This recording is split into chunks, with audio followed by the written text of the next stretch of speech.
Social democratic party of India Bengaluru ನಗರ ಜಿಲ್ಲೆಯ ವತಿಯಿಂದ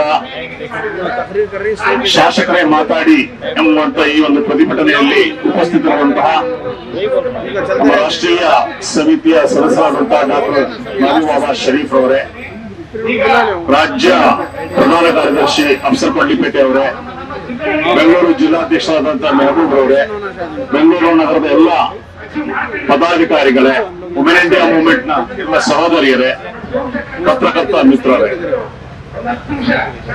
ಇವತ್ತು ನಾವು ಈ ಪ್ರತಿಭಟನೆಯನ್ನ ಹಮ್ಮಿಕೊಂಡಂತಹ ಉದ್ದೇಶ ಏನು, ಕಳೆದ 8 ತಿಂಗಳಾಯ್ತು ಕಾಂಗ್ರೆಸ್ ಸರ್ಕಾರ ಬಂದು. ಈ ಕಾಂಗ್ರೆಸ್ ಸರ್ಕಾರ ಯಾಕೆ ಬಂತು? ಕಳೆದ ಅವಧಿಯಲ್ಲಿದ್ದಂತಹ ಬಿಜೆಪಿ ಸರ್ಕಾರ ಮಾಡಿದಂತಹ ಕೋಮು ವಿದ್ವೇಷ, ಧರ್ಮದಂಗಲ್, ಅದೇ ರೀತಿ ಬ್ರಹ್ಮಾಂಡ ಭ್ರಷ್ಟಾಚಾರ, ಇದನ್ನೆಲ್ಲವನ್ನ ಕಂಡಂತಹ ಕರ್ನಾಟಕದ ಜನತೆ, ಕರ್ನಾಟಕ ರಾಜ್ಯದಲ್ಲಿ ಒಂದು ಶಾಂತಿ ಬೇಕು, ಸುವ್ಯವಸ್ಥೆ ಬೇಕು, ಕಾನೂನು ಸುವ್ಯವಸ್ಥೆ ಸರಿಯಾಗಿರ್ಬೇಕು, ದುರ್ಬಲ ವರ್ಗಗಳಿಗೆ, ಅಲ್ಪಸಂಖ್ಯಾತರಿಗೆ ರಕ್ಷಣೆ ಸಿಗ್ಬೇಕು, ಮಹಿಳೆಯರಿಗೆ ರಕ್ಷಣೆ ಸಿಗ್ಬೇಕು, ಗೌರವ ಸಿಗ್ಬೇಕು ಅನ್ನುವಂತ ಕಾರಣಕ್ಕೆ ಬಹುಮತ ನೀಡಿ 135 ಸೀಟ್ ನೀಡಿ ಕಾಂಗ್ರೆಸ್ ಸರ್ಕಾರವನ್ನ ಆಯ್ಕೆ ಮಾಡ್ತಾರೆ. ಕಾಂಗ್ರೆಸ್ ಸರ್ಕಾರ ಈ ಆಡಳಿತಕ್ಕೆ ಬರುವುದಕ್ಕಿಂತ ಮುಂಚೆ ಕಾಂಗ್ರೆಸ್ ಸರ್ಕಾರ ಒಂದು ಪ್ರಣಾಳಿಕೆಯನ್ನ ಜನರ ಮುಂದೆ ಇಡ್ತದೆ. ಅದೇ ರೀತಿ ಹಲವು ಬಾರಿ ಹಲವು ಅವರ ಚುನಾವಣಾ ಪ್ರಚಾರಗಳಲ್ಲಿ ಹಲವು ಆಶ್ವಾಸನೆಗಳನ್ನು ಕೂಡ ನೀಡಿದೆ. ವಿಶೇಷವಾಗಿ ಕಳೆದ ಬಿಜೆಪಿ ಸರ್ಕಾರ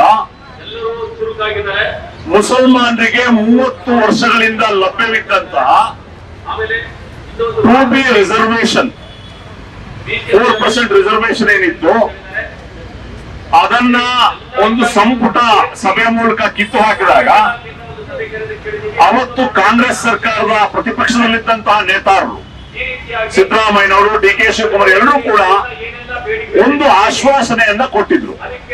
ಏನ್ ಆಶ್ವಾಸನೆ? ನಮ್ಮ ಪಕ್ಷ ಆಡಳಿತಕ್ಕೆ ಬಂದ್ರೆ, ಆಡಳಿತ ಬಂದ ಮೊದಲ ದಿನ ನಾವು 2B ರಿಸರ್ವೇಶನ್ ರೆಸ್ಟೋರ್ ಮಾಡ್ತೇವೆ, ಪುನರ್ಸ್ಥಾಪನೆ ಮಾಡ್ತೇವೆ ಅಂತ ಹೇಳಿದ್ರು. ದ ಸೇಮ್ ಡೇ ಅಂತ ಹೇಳಿದ್ರು. 8 ತಿಂಗಳಾಯ್ತು, ಇವತ್ತಿನವರೆಗೆ 2B ರಿಸರ್ವೇಶನ್ ಪುನಃಸ್ಥಾಪನೆ ಮಾಡುವಂತಹ ಒಂದೇ ಒಂದು ಮಾತನ್ನು ಕೂಡ ಆಗ್ತಾ ಇಲ್ಲ. ಈ ವಿಚಾರದಲ್ಲಿ social democratic party of India ಬೆಂಗಳೂರಿನಿಂದ ಬೆಳಗಾಂಗೆ ಚಳಿಗಾಲದ ಅಧಿವೇಶನ ಸಂದರ್ಭದಲ್ಲಿ ಡಾಕ್ಟರ್ ಅಂಬೇಡ್ಕರ್ ಜಾಥಾದ ಮುಖಾಂತರ ಹೋಗಿ ಅಲ್ಲಿ ನಾವು ಮನವಿಯನ್ನ ಕೊಟ್ಟಾಗ ಆ ಮನವಿಯನ್ನು ಸ್ವೀಕರಿಸಿ ಪೂರಕವಾಗಿ ನಾವು ಸ್ಪಂದಿಸ್ತೇವೆ ಅನ್ನುವಂತ ವಿಚಾರ ಹೇಳಿದ್ರು. ಇಲ್ಲಿಯವರೆಗೆ ಕನಿಷ್ಠ ಈ ಸರ್ಕಾರಕ್ಕೆ social democratic party of India ಕೊಟ್ಟಂತ ಒಂದು ಮನವಿಗೆ ಉತ್ತರ ಬರೆಯಲು ಕೂಡ ಸಾಧ್ಯ ಆಗಲಿಲ್ಲ ಅಂತಂದ್ರೆ ನಾಚಿಕೆ ಆಗ್ಬೇಕು ಸಿದ್ದರಾಮಯ್ಯನವರೇ. ನಿಮಗೆ ಕನಿಷ್ಠ ಒಂದು ಪ್ರಜಾಪ್ರತಂತ್ರ ವ್ಯವಸ್ಥೆಯಲ್ಲಿ ಈ ರಾಜ್ಯದಲ್ಲಿ, ರಾಷ್ಟ್ರದಲ್ಲಿ ನೋಂದಾಯಿತವಾದಂತ ಒಂದು ರಾಜಕೀಯ ಪಕ್ಷ ಗೌರವಪೂರ್ಣವಾಗಿ ಒಂದು ಪತ್ರ ಬರೆದ್ರೆ ಆ ಪತ್ರಕ್ಕೆ ಉತ್ತರ ಬರೆಯುವಂತ ಕನಿಷ್ಠ ಸೌಜನ್ಯ ಈ ಸರ್ಕಾರಕ್ಕೆ ಇಲ್ಲ ಅಂತಂದ್ರೆ ನಾಚಿಕೆ ಆಗ್ತದೆ ನಮ್ಗೆ. ಎಂತಹ ಸರ್ಕಾರ ಬಂತು. ಆನಂತರ ಇವರ ಆಶ್ವಾಸನೆಯಲ್ಲಿ, ಇವರ ಪ್ರಣಾಳಿಕೆಯಲ್ಲಿ, ಇವರ ಭಾಷಣಗಳಲ್ಲಿ ಇವರು ಹೇಳಿದ್ದು ಅಲ್ಪಸಂಖ್ಯಾತರಿಗೆ 10,000 ಕೋಟಿ ರೂಪಾಯಿ ಕೊಡ್ತೀವಿ ಅಂತ. ಮೈನಾರಿಟಿ ಬಜೆಟ್ 10,000 crores ಕೊಡ್ತೀವಿ ಅಂತ. 10,000 ಕೋಟಿ ಕೊಡಲಿಲ್ಲ. ಈ ವರ್ಷದ ಬಜೆಟ್ ಅಲ್ಲಿ 2,200 ಕೋಟಿ ರೂಪಾಯಿ ಕೊಟ್ಟಿದ್ದಾರೆ. ಆದ್ರೆ ದುರಂತ ನೋಡಿ, ಈಗ ಡಿಸೆಂಬರ್ ಕಳೆದು ಜನವರಿ, ಇನ್ನು ಮಾರ್ಚ್ಗೆ 3 ತಿಂಗಳಿದೆ. 2,200 ಕೋಟಿಯಲ್ಲಿ ಕೇವಲ 10% ಖರ್ಚಾಗಿದೆ. जो माइनॉरिटी के लिए जो बजट 10,000 करोड़ का वादा करे थे जो इलेक्शन से पहले, ये साल में 2,200 करोड़ दिए. ये 2,200 करोड़ में अभी तक, दिसंबर खत्म हो गया, जनवरी है, अभी 2.5 महीने बाकी है पूरा बजट खाली करने के लिए. अभी तक ओनली 10% खर्च हुआ है. दूसरा इधर जिक्र आया माइनॉरिटी स्टूडेंट्स के लिए जो PhD करते हैं, फेलोशिप करते हैं, ಏನು ಉನ್ನತ ಶಿಕ್ಷಣಕ್ಕೆ PhD ಮಾಡುವಂತ MPhil ಮಾಡುವಂತ ಸ್ಟೂಡೆಂಟ್ ಗಳಿಗೆ 35,000 ಫೆಲೋಶಿಪ್ ಇದ್ದದನ್ನ ಕಳೆದ ಸರ್ಕಾರ 10,000 ರೂಪಾಯಿ ಮಾಡಿತು. 10,000 ರೂಪಾಯಿಯಲ್ಲಿ ಯಾವ ರೀತಿ ಫೆಲೋಶಿಪ್ ಮಾಡೋದು? ಒಂದನೇದು ಮೈನಾರಿಟೀಸ್ ಉನ್ನತ ಶಿಕ್ಷಣಕ್ಕೆ ಹೋಗುವುದೇ ಕಡಿಮೆ. ಉನ್ನತ ಶಿಕ್ಷಣಕ್ಕೆ ಹೋಗುವಂತ ಆ ವಿದ್ಯಾರ್ಥಿಗಳನ್ನು ಈ ರೀತಿ ಮಾಡಿದ್ರೆ ಯಾವ ರೀತಿ ಓದ್ತಾರೆ? ಹಾಗಾಗಿ ಈ ಸರ್ಕಾರ ಅದ್ರ ಬಗ್ಗೆ ಕೂಡ ಕಾಳಜಿ ವಹಿಸ್ತಾ ಇಲ್ಲ. ನಮ್ಮ ಶಾಸಕರು ಯಾರು ಕೂಡ ಮಾತಾಡ್ತಾ ಇಲ್ಲ. ಕರ್ನಾಟಕದ ಒಂದು ಅಂಕಿಅಂಶವನ್ನ ನಾನು ಹೇಳಲಿಕ್ಕೆ ಬಯಸ್ತೇನೆ. 224 ಕಾನ್ಸ್ಟಿಟ್ಯೂನ್ಸಿಯಲ್ಲಿ ಕರ್ನಾಟಕದಲ್ಲಿ ಅಲ್ಪಸಂಖ್ಯಾತ, ಅದರಲ್ಲೂ ವಿಶೇಷವಾಗಿ ಮುಸಲ್ಮಾನರು 1 ಕೋಟಿ ಪಾಪ್ಯುಲೇಷನ್ ಇರ್ಬೋದು.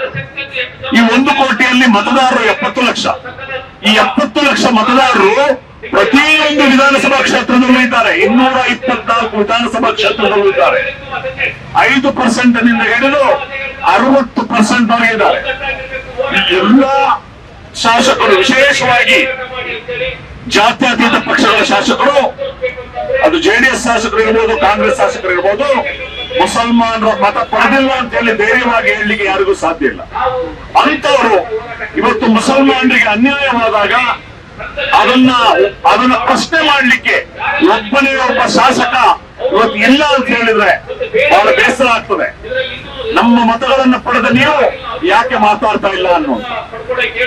ಇನ್ನೊಂದು ಪ್ರಮುಖ ವಿಚಾರ ನಿಮಗೆ ಗೊತ್ತಿದೆ, ಇತ್ತೀಚೆಗೆ ಕಲ್ಲಡ್ಕ ಪ್ರಮಾಣಕರ ಭಟ್ ಅನ್ನುವಂತ RSS ಒಬ್ಬ ಸಂಘಿ ಇಡೀ ಮುಸ್ಲಿಂ ಮಹಿಳೆಯರಿಗೆ ಅವಮಾನ ಮಾಡುವಂತೆ ಅವರಿಗೆ ಒಂದು ಹೇಳಿರುವಂತ ಮಾತೇನಂತಂದ್ರೆ, ಮುಸ್ಲಿಂ ಹೆಣ್ಣುಮಕ್ಕಳಿಗೆ ಒಬ್ಬ ಗಂಡ ಇಲ್ಲ ಅನ್ನುವಂತ ಅತ್ಯಂತ ಘೋರವಾದಂತಹ ಒಂದು ಅವಹೇಳನವನ್ನ ಮಾಡ್ತಾನೆ. ಅತ್ಯಂತ ಘೋರವಾದಂತಹ ಒಂದು ಅವಹೇಳನ. ಒಬ್ಬ ಸಭ್ಯ ಮನಸ್ಕ, ಒಬ್ಬ ಮಾನಸಿಕ ಸ್ಥಿಮಿತ ಸರಿ ಇರುವಂತ ಒಬ್ಬ ವ್ಯಕ್ತಿ ಮಾತನಾಡುವಂತದ್ದಲ್ಲ. ಒಬ್ಬ ಡಾಕ್ಟರ್ ಅಂತ ಹೇಳ್ಕೊಳ್ತಾನೆ ಅವರು ಈ ರೀತಿಯಾದಂತ ಒಬ್ಬ ಮಾತನ್ನ ಆಡ್ತಾನೆ. ವಿದ್ವೇಷದ ಭಾಷಣ ಮಾಡ್ತಾನೆ. ಅದೇ ರೀತಿ ಮುಸಲ್ಮಾನರು ಟ್ಯಾಕ್ಸ್ ಕಟ್ಟೋಲ್ಲ ರೀತಿಯಲ್ಲಿ ಮಾತಾಡ್ತಾರೆ. ಅದೇ ರೀತಿ ಕೋರ್ಟ್ನನ್ನ ಅಪಮಾನ ಮಾಡುವಂತ ವಿಚಾರ ಮಾತಾಡ್ತಾರೆ. ಇಷ್ಟೆಲ್ಲ ಆಗಿ ಇವರ ಮೇಲೆ SDP ವುಮೆನ್ ಇಂಡಿಯಾ ಮೂವ್ಮೆಂಟ್ ಅವರು ಸರಿಸುಮಾರು 45 ಕಡೆ ಪೊಲೀಸ್ ಕಂಪ್ಲೇಂಟ್ ಕೊಡ್ತಾರೆ. 45 ಕಡೆ ಪೊಲೀಸ್ ಕಂಪ್ಲೇಂಟ್. ಆದ್ರೆ ಅಲ್ಲಿ FIR ಆಗಲ್ಲ. ಕೊನೆಗೆ ಶ್ರೀರಂಗಪಟ್ಟಣದಲ್ಲಿ ಒಂದು FIR ಆಗ್ತದೆ, ನಾನ್ ಬೇನಬಲ್ ಸೆಕ್ಷನ್ ಆಗ್ತದೆ. ಆದ್ರೆ ಅವ್ರನ್ನ ಈ ಪ್ರಭಾಕರ ಭಟ್ ಇಡೀ ಮುಸ್ಲಿಂ ಮಹಿಳೆಯರನ್ನ, ಅಂದ್ರೆ ಇಡೀ ಮುಸ್ಲಿಂ ಮಹಿಳೆಯರಿಗೆ ಅವಮಾನ ಮಾಡುವಂತಾದ್ರೆ ಇಡೀ ಕರ್ನಾಟಕ ರಾಜ್ಯದ 3.5 ಕೋಟಿ ಮಹಿಳೆಯರಿಗೆ ಅವಮಾನ ಮಾಡಿದಂತ ಕಲ್ಲಡ್ಕ ಪ್ರಭಾಕರ ಭಟ್ಟನನ್ನ ಈ ನಾಚಿಕೆಗೆಟ್ಟ ಕಾಂಗ್ರೆಸ್ ಸರ್ಕಾರ 1 ಗಂಟೆ ಪೊಲೀಸ್ ಸ್ಟೇಷನ್ ಅಲ್ಲಿ ಕೂರಿಸಲಿಕ್ಕೆ ಸಾಧ್ಯ ಇಲ್ಲ ಅಂತಂದ್ರೆ ಯಾವ ಸರ್ಕಾರ ಇದೆ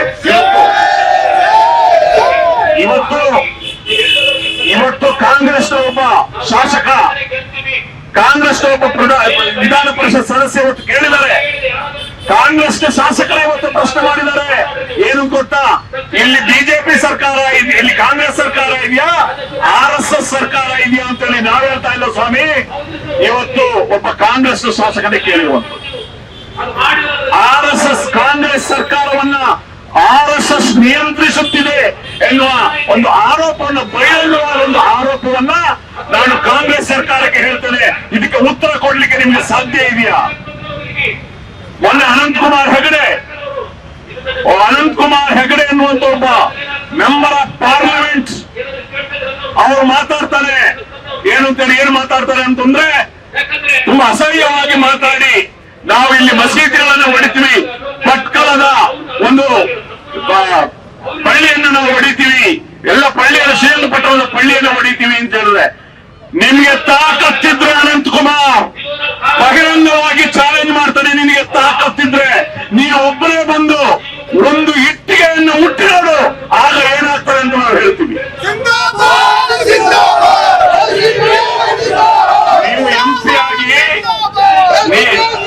ನೀವು MP ಆಗಿ ಅಲ್ಲಿ ಇದ್ದುಕೊಂಡು ಶೂದ್ರ ವರ್ಗದ ನಮ್ಮ ಅಂತಮ್ಮಂದಿರನ್ನು ಬಿಟ್ಟುಕೊಂಡು ಗಲಾಟೆ ಮಾಡುವಂತ ಕೆಲಸ ಮಾಡ್ತೀರಿ.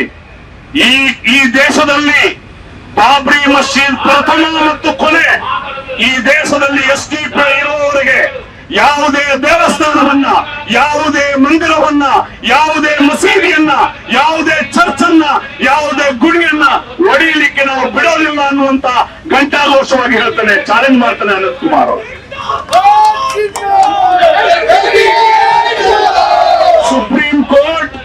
ಸುಪ್ರೀಂ ಕೋರ್ಟ್ ಬಹಳ ಸ್ಪಷ್ಟವಾಗಿ ಹೇಳಿದೆ, ಕೋಮು ವಿದ್ವೇಷದ ಭಾಷಣ ಮಾಡುವವರಿಗೆ ಸುಮಟೋ ಕೇಸ್ ಹಾಕಿ ಅವ್ರನ್ನ ಅರೆಸ್ಟ್ ಮಾಡಬೇಕು ಅಂತ ಹೇಳಿ.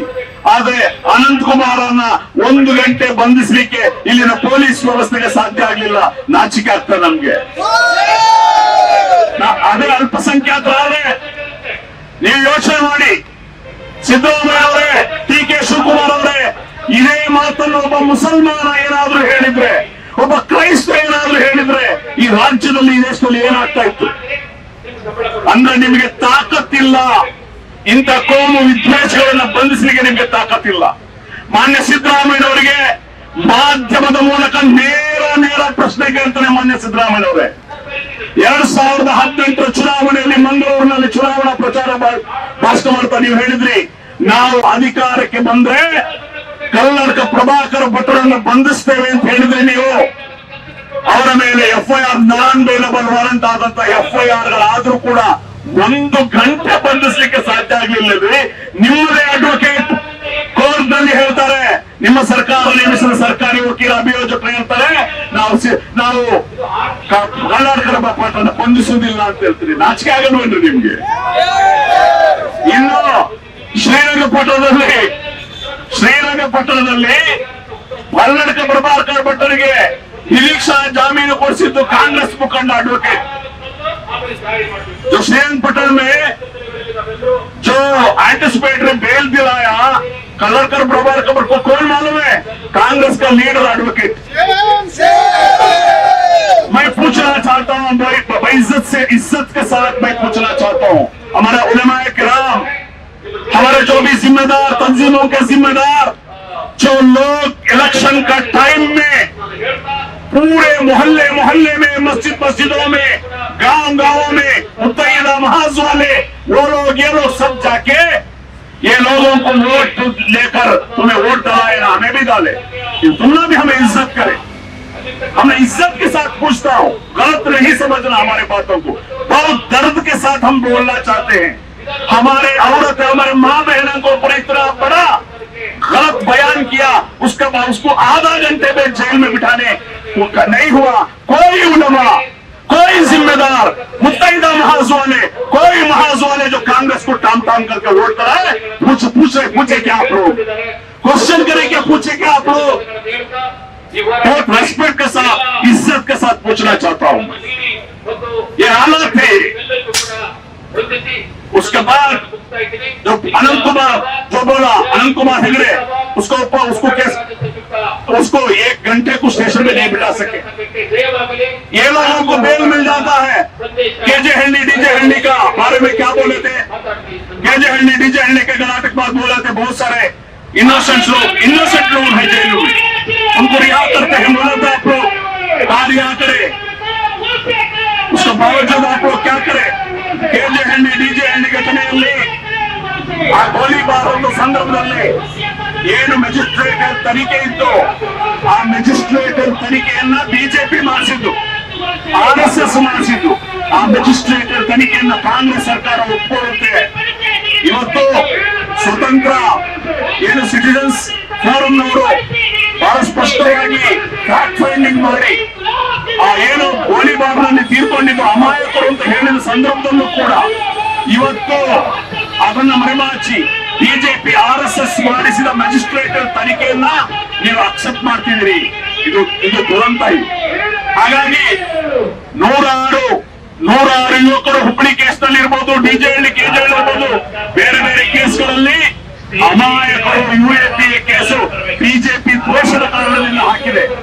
ಅದನ್ನ ನೀವು ಯಾಕೆ ಅವರಿಗೆ ಬಿಡುಗಡೆಗೊಳಿಸುವ ಯಾಕೆ ಕ್ರಮ ಕೈಗೊಳ್ಳುವುದಿಲ್ಲ ಅನ್ನುವಂಥದ್ದನ್ನ ನಾವು ಪ್ರಶ್ನೆ ಮಾಡ್ತೇವೆ. ಇದನ್ನ ಯಾಕೆ ನಮ್ಮ MLA ಗಳು ಪ್ರಶ್ನೆ ಮಾಡುವುದಿಲ್ಲ? मैं पूछना चाहता हूँ हमारे MLA को, और इज्जत के साथ हम पूछना चाहते हैं हम लोग आप लोगों को, जो केजी हंडी, डीजे हंडी, हुबली जो जेलों में है, इनका रिहाई के बारे में क्यों आप फिक्र नहीं करते? मैजिस्ट्रेटल जो रिपोर्ट जो आरएसएस बीजेपी बनाया उसको एक्सेप्ट किया आपका गवर्नमेंट, आप क्वेश्चन नहीं किए। बहुत अफसोस होता है हम लोग को, बहुत अफसोस होता है। ಈ ರೀತಿ ಇನ್ನು ಬಹಳ ಮುಖ್ಯವಾಗಿ ಇನ್ನೊಂದು ವಿಚಾರವನ್ನು ನಾನು ಹೇಳ್ತೇನೆ. ಟಿಪ್ಪು ಜಯಂತಿಯ ದಿವಸ ನಾರ್ಮಲಿ ಟಿಪ್ಪು ಜಯಂತಿಯ ದಿವಸ ಟಿಪ್ಪುವನ್ನ ರೆಸ್ಪೆಕ್ಟ್ ಮಾಡುವಂತ, ಗೌರವ ಮಾಡುವಂತ ಹಿಂದೂ ಮುಸಲ್ಮಾನ್ ಎಲ್ಲರೂ ಕೂಡ ಟಿಪ್ಪು ಜಯಂತಿಯಂದು ಅವರ ಸಮಾಧಿಗೆ ಭೇಟಿ ಕೊಟ್ಟು ಗೌರವ ಕೊಡುವುದು ಒಂದು ನಿಯಮ ಇಷ್ಟು ವರ್ಷಗಳಿಂದ ನಡ್ಕೊಂಡು ಬಂದಿದೆ. 1999 ಟಿಪ್ಪು ತೀರ್ಕೊಂಡು ಹೆಚ್ಚು ಕಡಿಮೆ ಏನು 200 ವರ್ಷಗಳಾಯ್ತು. ಇಲ್ಲಿಯವರೆಗೆ 200 ವರ್ಷಗಳವರೆಗೆ ಟಿಪ್ಪು ಜಯಂತಿಯನ್ನು ಹೋಗಿ ಟಿಪ್ಪು ಸಮಾಧಿಗೆ ಭೇಟಿ ಕೊಡ್ತಾರೆ. ಕಾಂಗ್ರೆಸ್ ಸರ್ಕಾರ ಟಿಪ್ಪು ಜಯಂತಿಯ ದಿವಸ ಟಿಪ್ಪು ಗೋರಿಗೆ, ಟಿಪ್ಪು ಸಮಾಧಿಗೆ, ಗುಂಬಸ್ಗೆ ಭೇಟಿ ಕೊಡದಂತೆ 144 ಸೆಕ್ಷನ್ ಹಾಕ್ತೀರಾ ನೀವು? 144 ಸೆಕ್ಷನ್ ಹಾಕ್ತೀರಾ ನೀವು? ಇದು ದ್ರೋಹ ಅಲ್ವಾ ಇದು?